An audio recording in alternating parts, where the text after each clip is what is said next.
wanted to read out something that was posted on Facebook from a Jewish rabbi named Tikum Bayat from the synagogues of San Francisco.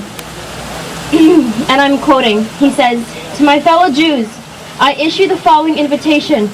Use the Shabbat, the traditional fast mourning, the destruction of a Jewish life in the past, and start Monday night, August 4th, till dark August 5th, to mourn for the Judaism of love and generosity that is being murdered by Israel and its worshippers around the world. The same kind of idol worshippers who pretending to be Jewish, but actually assimilated into world power, helped destroy our previous two Jewish commonwealths and our temples of the past.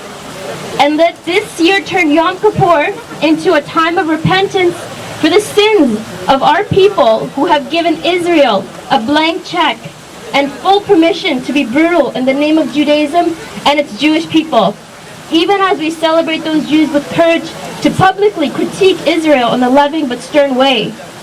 For our non-Jewish allies, the following plea: do not let the organized Jewish community intimidate you with charges that any criticism of Israel's brutality toward the Palestinian people prove that you are anti-Semites.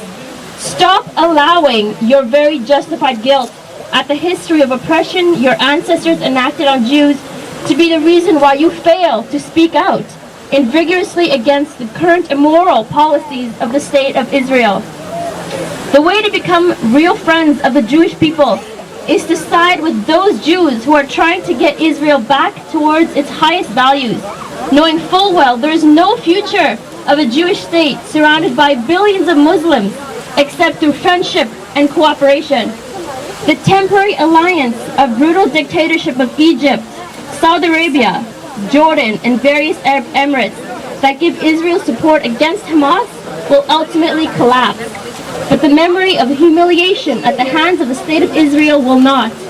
And Israel's current policies will endanger Jews both in the Middle East and around the world for many decades after the people of Israel have regained their senses. Real friends don't let friends pursue a self-destructive path. So it is time for you to speak up and to support those of us in the Jewish world who are champions of peace and justice, and those will not be silenced in the face of destruction of Judaism. This comes straight from the words of a rabbi. My fellow friends, this is not about religion.